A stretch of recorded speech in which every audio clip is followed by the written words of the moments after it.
ನಿನ್ನ ಆಸೆ ಅಂತೆ ಇವತ್ತು ನಾನು ಪಿಯುಸಿಲಿ ಪೃಷ್ಠಸ್ಪರ್ಶದೀನಮ್ಮ.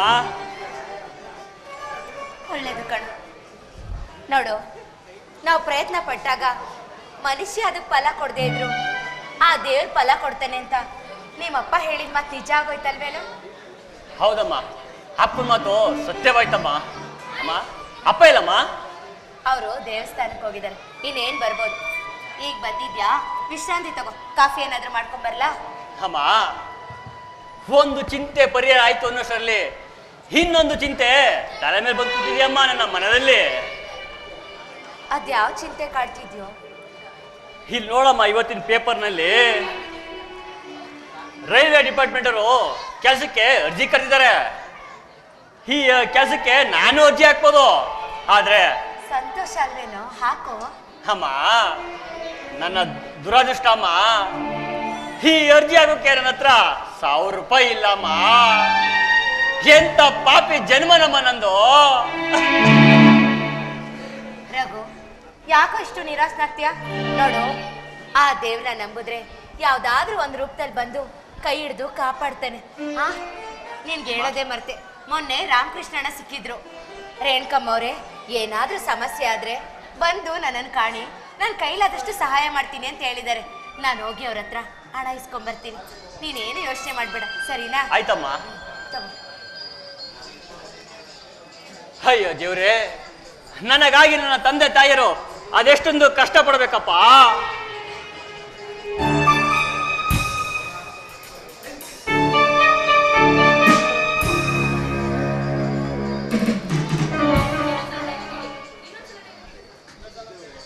ಅಯ್ಯೋ ದೇವ್ರೇ, ನನಗಾಗಿ ನನ್ನ ತಂದೆ ತಾಯಿರು ಅದೆಷ್ಟೊಂದು ಕಷ್ಟ ಪಡಬೇಕು, ಆ ದೇವ್ರಿಗೆ ಗೊತ್ತು ಕಣಪ್ಪ. ಹ್ಞೂ, ಮತ್ತೆ ಗಂಡ್ಸಾಗ್ಬಿಟ್ಟು ತಂದೆ ತಾಯಿಗಳನ್ನ ತಿರ್ಬೇಕಲ್ಸೋ. ನೀನಂತ ಶಂಡ ಮಗನಾದ್ಮೇಲೆ ನೊಂದ್ಕೊಂಡು ಇನ್ನೇನ್ ಮಾಡ್ತಾರೆ ಪಾಪ ಆ ನಿನ್ನ ತಂದೆ ತಾಯಿಗಳು. ಅದಕ್ಕೆ ಸುಮ್ನೆ ನನ್ನ ಮೇಕಮ್ಮ ಕೆಂಡ ಕಾಡ್ತೀಯಾ? ನಾನೇ ನೀನ್ ಮಾತಾಡ್ತೀವಲ್ಲಮ್ಮ. ರಘು, ನೀನ್ ನನ್ನನ್ನ ಮಾತಾಡಿಸ್ತಾ ಇದ್ರು ಈ ನನ್ನ ಹೃದಯ ನಿನಗೋಸ್ಕರ ಕಾತರಿಸ್ತಾ ಇರುತ್ತೆ. ನೋಡು, ವಿವೇಕ ಶಾಲೆಗೆ ಪ್ರಸಂಗ ಹೇಗ್ ಬರುತ್ತೋ ಹಾಗೆ ಕೊಡೆ ಹಿಡಿಬೇಕು. ಇನ್ನಾದ್ರೂ ಜಾಣ್ಣಾಗಿ ನನ್ನ ಮಾತು ಕೇಳು. ನನ್ನ ಆಸೆನ ನೆರವೇರಿಸ್ಕೊಟ್ರೆ ನಿನಗೆ ಬೇಕಾದಷ್ಟು ನಾನು ಕೊಡ್ತೀನಿ. Please darling, come on darling, please darling, please. ಸಾಕ್ ಮಾಡಮ್ಮ. ನಿಮ್ಮ ಹೊಲಸು ಮಾತುಗಳನ್ನ ಕೇಳ್ತಾ ಇದ್ರೆ ನನ್ಗೆ ಈ ಮನೇಲಿ ನಿಂತ್ಕೊಳ್ಳೋಕೆ ಮನ್ಸೇ ಬರ್ತಾ ಇಲ್ಲಮ್ಮ. ರಘು, ನೀನು ನನ್ನ ಎಷ್ಟೇ ತುಚ್ಚು ಹಾಕೊಂಡ್ರು ನನಗೆ ನಿನ್ನ ಮೇಲೆ ಸಿಟ್ಟು ಬರೋದಿಲ್ಲ ಕಣೋ. ನೋಡು, ನೀನು ನನ್ನವನಾಗಿ ನನ್ನ ಪ್ರಿಯಕರನಾಗಿ ನಿನಗೇನೇನು ಬೇಕೋ ಎಲ್ಲ ಅನುಭವಿಸು. ನಿನ್ನ ಅಣ್ಣನಿಂದ ಸಿಗಲಾದ ತೃಪ್ತಿನ ನಾನು ನಿನ್ನಲ್ಲಿ ಬಯಸೋದು ತಪ್ಪ? ಪ್ಲೀಸ್ ಡಾರ್ಲಿಂಗ್, ನೋಡು, ಒಂದೇ ಒಂದ್ಸಲ ನನ್ನ ಆಸೆ ನೆರವೇರಿಸು. Please darling, please. ಇಲ್ಲ ಅನ್ಬೇಡ, ಪ್ಲೀಸ್ ಕಣೋ, ಪ್ಲೀಸ್.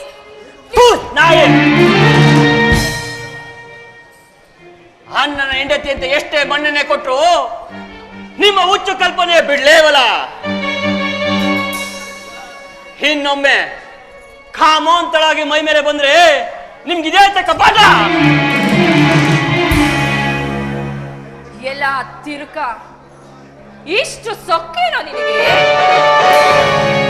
ಈ ಸೊಕ್ಕನ್ನ ಹೇಗ್ ಮುರಿತೀನಂತ ನೋಡ್ತಾ ಇದ್ರು.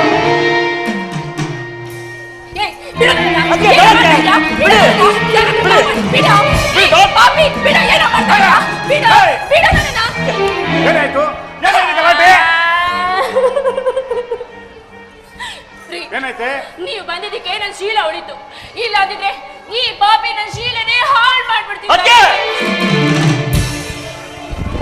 ಇಲ್ಲ ಅಣ್ಣ, ನನ್ನ ಮೇಲಿನ ಕ್ರೋಧದ ಸೇಡನ್ನ ಈ ರೀತಿ ತೀರ್ಸ್ಕೊಳ್ಳೋ ಪಂಚಾಕಿದೆಯಲ್ಲ,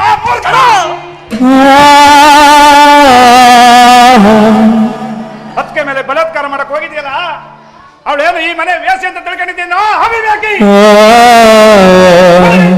ಬೆಂಕಿ ಹಾಕ. ನಿನ್ನ ನನ್ನ ಬೆನ್ನಿಂದ ಬಿದ್ದ ತಮ್ಮ ಅಂತ ಹೇಳ್ಕೊಳಕ್ಕೆ ನನ್ಗೆ ನಾಚಿಕೆ ಆಗ್ತಾ ಇದೆ. ನೋಡು, ಈ ನಿನ್ ದರಿದ್ರ ಮುಖ ನೋಡಕ್ಕೆ ನನ್ಗೆ ಇಷ್ಟ ಇಲ್ಲ. ನನಗೆ ಯಾವತ್ತು ಮುಖ ತೋರಿಸ್ಬೇಡ, ಮೊದ್ಲು ಇಲ್ಲಿಂದ ಮಾಡ್ಬೇಕು.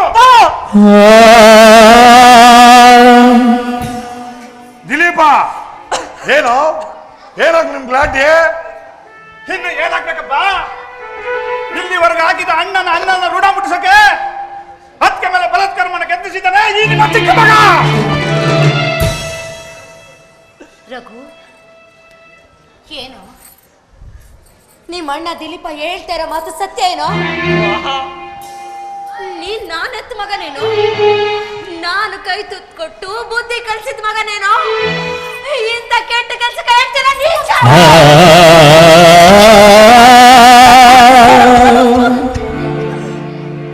ಇಲ್ಲಮ್ಮ, ಇಲ್ಲ. ಇವನು ನಿನ್ನ ಹೊಟ್ಟೆಲೆ ಹುಟ್ಟಿದ ಮಗನಮ್ಮ. ಇಂಥ ಪಾಪಿ ಕೆಲಸಕ್ಕೆ ಕೈ ಹಾಕೋದಿಲ್ಲಮ್ಮ.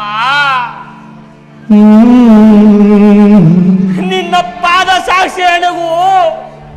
ಇದು ಕೇವಲ ಕಟ್ಟು ಕತೆ ಅಮ್ಮ, ಕಟ್ಟು ಕತೆ. ರಘು, ಸತ್ಯ ಸಂಗತಿಯನ್ನ ಬಿಚ್ಚಿಡದೆ ಮುಚ್ಚಿಡದೆ ಬಿಚ್ಚಿ ಹೇಳು. ಅಪ್ಪ, ಆ ಸತ್ಯವೇನಾದರೂ ನುಡಿದಿದ್ದೆ ಆದರೆ ನಿನ್ನ ಕತ್ತನ್ನೇ ಕತ್ತರಿಸುವೆ ಚಾಂಡಾಳ. ಪ್ರತ್ಯಕ್ಷವಾಗಿ ಕಂಡ ನಾನೇ ಸಾಕ್ಷಿ ಹೇಳ್ತಾ ಇರ್ಬೇಕಾದ್ರೆ ಇವನೇನಪ್ಪ ವಿಚಾರಿಸ್ತಾ ಇದ್ದೀರಾ? ಒಟ್ನಲ್ಲಿ ಈ ಮನೆಯಲ್ಲಿ ನನ್ನ ಮಾನ ಮಣ್ಪಾಲಾಗುವತ್ತು ಬಂದಾಯ್ತು. ದಿಲೀಪ, ಪ್ರತ್ಯಕ್ಷವಾಗಿ ಕಂಡರು ಪ್ರಮಾಣಿಸಿ ನೋಡಬೇಕಾದದ್ದು ಈ ಮನೆಯ ಯಜಮಾನನಾದ ನನ್ನ ಕರ್ತವ್ಯ ಕಣೋ. ಒಳ್ಳೆ ಯಜಮಾನ್ರು ನೀವು. ನೀವು ಈ ಮನೆಗೆ ಯಜಮಾನ್ರು ಅಂತಿದ್ರೆ ನನ್ನ ಮನೆ ಯಾಕಪ್ಪ ಈ ಮಟ್ಟಿಗೆ ಬರ್ತಾ ಇತ್ತು? ನನ್ನ ಹೆಂಡತಿಯನ್ನ ಹಿಡಿದೆಳೆದು ನನ್ನ ಕಣ್ಣೆದರಲ್ಲೇ ಬಲಾತ್ಕಾರ ಮಾಡಲು ಯತ್ನಿಸಿದ ಸಂಗತಿಯನ್ನ ನಾನೇ ಸಾಕ್ಷಿ ಸಮೇತ ಹೇಳ್ದಾರ್ಬೇಕಾದ್ರೆ ಈ ದುಷ್ಟನಿಗೆ ಶಿಕ್ಷೆ ಕೊಡಲಾರದ ನೀವು ಈ ಮನೆಯ ಯಜಮಾನ್ರು. ದಿಲೀಪ, ಹೇಳ್ಕೊಳಕ್ಕೆ ನಾಚಿಕೆ ಆಗ್ಬೇಕು ನಿಮ್ಗೆ. ದಿಲೀಪ, ಇದು ಸತ್ಯವೇನೋ? ನೀನೇ ಕಣ್ಣಾರ ಕಂಡೆ ಏನೋ? ಅಸತ್ಯತೆಯ ವ್ಯಕ್ತಿತ್ವವೇ ತಾಂಡ ಮಾಡ್ತಾ ಇರುವ ಈ ಮನೆಯಲ್ಲಿ ನನ್ನ ಮಾತು ಸತ್ಯವೆನಿಸುವುದು ಬಲು ಕಷ್ಟವಾಗಿದೆ. ರಘು, ಹತ್ತಿಗೆ ಎಂಬ ವಿಚಾರವನ್ನು ಚಿತ್ತಕ್ಕೆ ತಾರದೆ ಕಾಮೋತ್ತನಾಗಿ ಈ ನಿನ್ನ ಹತ್ತಿಗೆಯನ್ನೇ ಬಲತ್ಕರಿಸಲು ಯತ್ನಿಸಿದೆಯಾ? ಏ ಪಾಪಿ, ಮನೆ ಬಿಟ್ಟು ತೊಲಗೋ.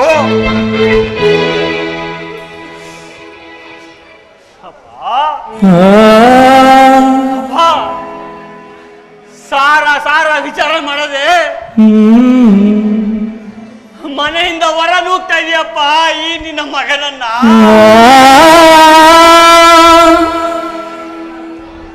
ಸತ್ಯ ಸಂಗತಿ ಯಥಾರ್ಥ ಕಲ್ಪನೆಯಾದಾಗ ಈ ನಿನ್ನ ಮಗ ನಿರಪರಾಧಿ ಎಂದು ನೀವು ನಂಬಲೇಬೇಕಪ್ಪ. ಅಪ್ಪ, ಸತ್ಯ ಏನು ಅಂತ ವಿಚಾರಿಸಪ್ಪ, ವಿಚಾರಿಸಿ. ವಿಚಾರ ಮಾಡುವುದಕ್ಕೆ ಏನು ಉಳಿದಿಲ್ಲ. ತುಂಬಿದ ಹಾಲೊಳಗೆ ಉಪ್ಪು ಬಿದ್ದಾಯಿತು, ಹಾಲು ಒಡೆದಾಯಿತು. ಸಿರಗೆ ತಿರುಗಿ ಏನು ಹೇಳಿದರು ಪ್ರಯೋಜನ? ಮನೆ ಬಿಟ್ಟು ತೊಲಗೋ. ಅಪ್ಪ,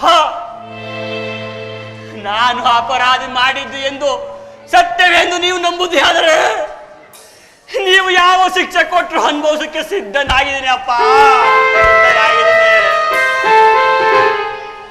ನನ್ನ ಕುತ್ತಿಗೆಯನ್ನು ಕತ್ತರಿಸಿ ಎಂದರೆ ಸಂತೋಷದಿಂದ ಕುತ್ತಿಗೆಯನ್ನು ನೀಡಬಲ್ಲೆಯಪ್ಪ. ಆದ್ರೆ ನಿರಪರಾಧದ ನನ್ನ ಮೇಲೆ ಜಾರನೆಂಬ ಕಳಂಕವನ್ನು ಒರೆಸಿ ಮನೆಯಿಂದ ಹೊರ ನೂಗ್ಬೇಡಪ್ಪ, ಹೊರ ನೂಗ್ಬೇಡ. ಏನ್ ನಡೀತು ಅಂತ ವಿಚಾರಿಸಪ್ಪ, ವಿಚಾರಿಸಿ. ರಘು, ವಿಚಾರ ಮಾಡುವುದಕ್ಕೆ ಏನು ಉಳಿದಿಲ್ಲ ಕಣೋ. ತಿರುವಿ ತಿರುವಿ ನೀನು ಏನು ಹೇಳಿದರು ಅನ್ಯ ಉತ್ತರ ನನ್ನಂದಿಲ್ಲ. ನೀನು ನನ್ನ ಸತ್ಪುತ್ರನೇ ಆಗಿದ್ದರೆ ನನ್ನ ಆಜ್ಞೆಗೆ ನೀನು ಬೆಲೆ ಕೊಡುವುದಾದರೆ ಮನೆ ಬಿಟ್ಟು ತೊಲಗೋ. ಅಪ್ಪ, ಹೋಗ್ತೀನಿ ಅಪ್ಪ, ಹೋಗ್ತೀನಿ. ನಿಮ್ಮ ಆಜ್ಞೆಗೆ ಯಾವತ್ತು ಕಾಯ್ಕ ತರೋದಿಲ್ಲ ಅಪ್ಪ, ತರೋದಿಲ್ಲ.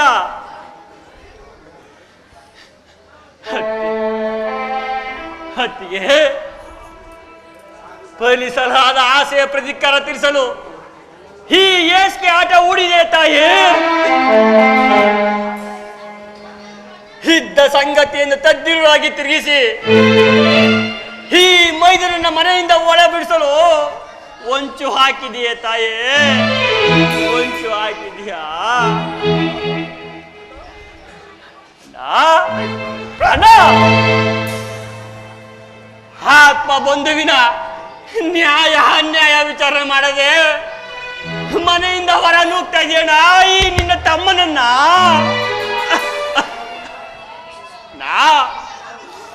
ನೀವಿಬ್ಬರು ಸೇರಿ ಹೇ ರಘುವೀರ, ನೀನ್ ಈ ಮನೆ ಇರಲು ನಮ್ಗೆ ಇಷ್ಟ ಇಲ್ಲ ಕಣೋ. ಎಲ್ಲಾರು ಒಟ್ಟೋಗು ಅಂದಿದ್ರೆ ಸಂತೋಷದಿಂದ ಹೋಗ್ತಿದ್ದಲ್ಲಣ್ಣ. ಆದ್ರೆ ಕುಲಂಕೆ ಕಳಂಕ ತರುವ ಜಾರನೆಂಬ ತಲೆ ಮೇಲೆ ಕಳಂಕ ಒರೆಸಿ ಮನೆಯಿಂದ ಹೊರ ನೂಗ್ತಾ ಇದೆಯಣ್ಣ ಈ ನಿನ್ನ ಅಮ್ಮನನ್ನ.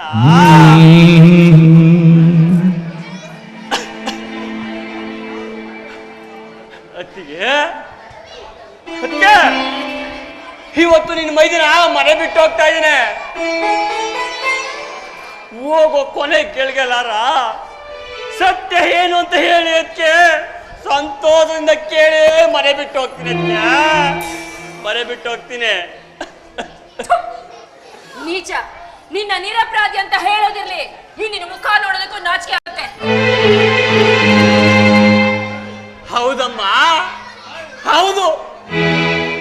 ಸುಸಿಲಿಯಾದ ನಿನಗೆ ಈ ಮೈದನ ಮಕ್ಕಳು ನಾಚಿಕೆ ಆಗುವುದು ಸ್ವಾಭಾವಿಕ ಆಗುತ್ತೆ.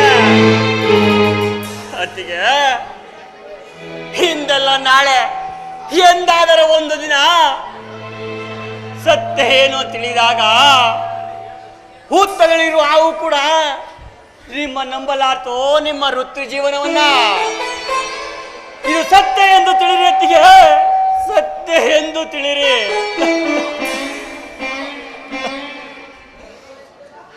ಅಪ್ಪ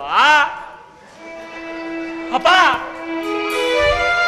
ಇವತ್ತು ನಿನ್ನ ಮಗಳ ಮನೆ ಬಿಟ್ಟು ಹೋಗ್ತಾ ಇದ್ದೀನಪ್ಪ. ಎಲ್ಲಿ ಆದ್ರೂ ಸುಖವಾಗಿ ಬಾಳಿ ಅಂತ ಆಶೀರ್ವಾದ ಮಾಡಪ್ಪ, ಆಶೀರ್ವಾದ ಮಾಡೋ. ಏನೆಂದು ಆಶೀರ್ವಾದ ಮಾಡಲಿ ಮಗನೇ, ಏನೆಂದು ಆಶೀರ್ವಾದ. ಬನ್ರಿ, ಯಾವಾಗ್ಲೂ ಇದ್ದಿದೆ, ಬನ್ನಿ ನಾವಿನ್ ಹೋಗೋಣ. ಎಲ್ಲಿಯಾದರೂ ದೂರ ಹೋಗಿ ಸುಖವಾಗಿ ಬಾಳು ಮಗನೇ, ಸುಖವಾಗಿ ಬಾಳು.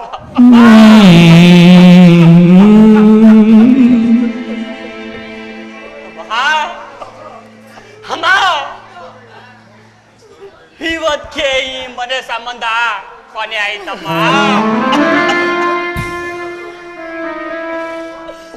ನನ್ನ ಜೀವನದಲ್ಲಿ ನಿಮ್ಮಿಬ್ಬರ ಮುಖ ದರ್ಶನ ಆಗುತ್ತೋ ಇಲ್ವೋ ಅಂತ ದೇವ್ರಿಗೆ ಗೊತ್ತಮ್ಮ, ದೇವ್ರಿಗೆ ಗೊತ್ತು. ಇವತ್ತು ನಿನ್ ಮಗ ಮನೆ ಬಿಟ್ಟು ಹೋಗ್ತಾ ಇದ್ದೇನೆ, ಆಶೀರ್ವಾದ ಮಾಡಮ್ಮ, ಆಶೀರ್ವಾದ ಮಾಡು.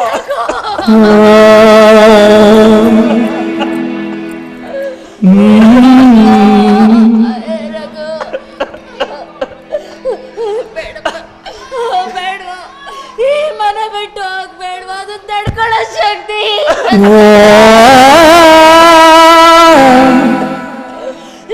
ನಿನ್ನಂತ ಒಳ್ಳೆ ಮಗನ ಮನೆ ಬಿಟ್ಟು ಕಳಿಸಿ ನಾವ್ ಹೇಗೋ ಈ ಮನೇಲಿ ಹೇಗೋ ಬದುಕೋದು. ಅಯ್ಯೋ ದೇವ್ರೆ, ನನ್ನ ಮಗ ಏನು ಅವ್ನು ಕೂಡ ಏನು ಅಂತ ಗೊತ್ತಿದ್ದು ಕೂಡ ಮಾತಾಡ್ದೆ ನಿನ್ನ ತಂದೆ ತಾಯಿಗಳು ಜೀವಂತ ಶವ ತರ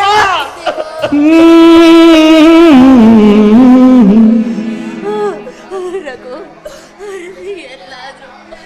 ಎಲ್ಲಾದ್ರೂ ಹೋಗಿ ಈ ಪಾಪಿ ತಂದೆ ತಾಯಿಗಳ ಮಕ್ಕಳು ಅನ್ನೋದನ್ನ ಮರ್ತು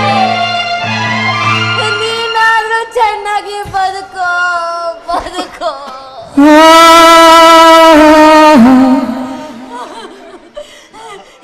ದಯವಿಟ್ಟು ದಯವಿಟ್ಟು ಈ ಕೆಟ್ಟ ತಂದೆ ತಾಯಿಗಳನ್ನ ಕ್ಷಮಿಸ್ಬಿಡು ಮಗನೇ.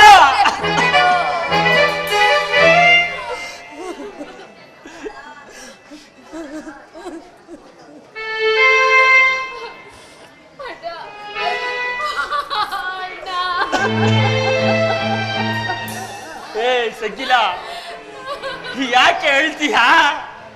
ನಿಮ್ಮ ಅಣ್ಣ ಒಬ್ಬ ಪಾಪಿ ಕಣೆ, ಯಾಕೆ ಹೇಳ್ತೀಯಾ?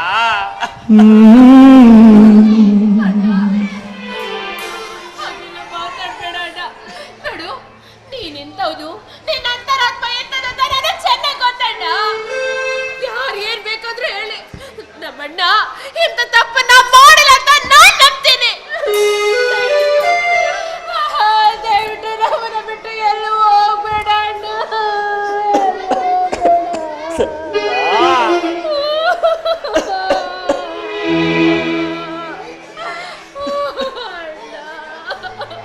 ಸಾಕಮ್ಮ, ಸಾಕು. ನಾನು ನಿರಪರಾಧಿ ಏನೋದು ನೀನೊಬ್ಬ ನಂಬ್ಕೊಂಡಿದ್ದೀನ, ನನ್ಗೆ ಅಷ್ಟೇ ಸಾಕು ಕಣಮ್ಮ. ಏ ಉಚ್ಚಿ, ನಿಮ್ಮ ಅಣ್ಣ ಒಬ್ಬ ಪಾಪಿ ಕಣೆ. ಬೆನ್ನೆಯಿಂದ ಹುಟ್ಟಿ ಬಂದ ತಂಗಿ ಮದುವೆ ಮಾಡುದು ಈ ಅಣ್ಣನ ಕರ್ತವ್ಯ ಆಗಿತ್ತು.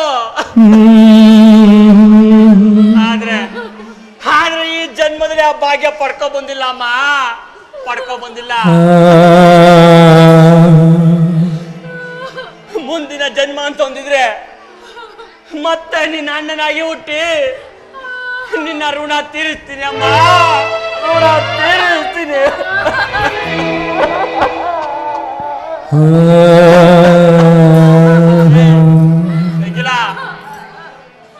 ಈಗ ನಿಮ್ಮ ಅಣ್ಣನ ನಗ್ನಗ್ತ ಕಳಿಸ್ಕೊಡೆ, ಕಳಿಸ್ಕೊಡಮ್ಮ, ಕಳಿಸ್ಕೊಡು.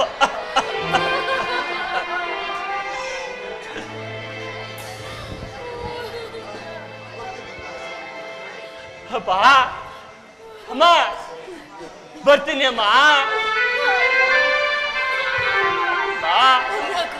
ಬರ್ತೀನಿ ಅಮ್ಮ.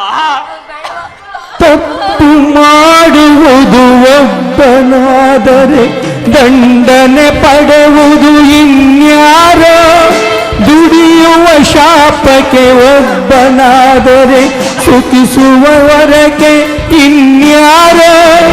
ನೀತಿ ನ್ಯಾಯವೇ ಇಲ್ಲದಾಗಿದೆ ನಿನ್ನ ಕಥೆಯಲ್ಲಿ, ಏನು ಹೇಳಲಿ ಕಾಣದ ಊರಲಿ ನೀ ಕುಳಿತಿರುವೆ. ಎಲ್ಲರ ಕಥೆಯ ನೀ ಬರೆದಿರುವೆ, ಎಂದು ಮುಗಿಯದ ಬಾಳ ನಾಟಕವ ಆಡಿಸುತ್ತಿರುವೆ. ನೀ ನೋಡುತ್ತಲಿರುವೆ, ನೀ ನೋಡುತ್ತಲಿರುವೆ.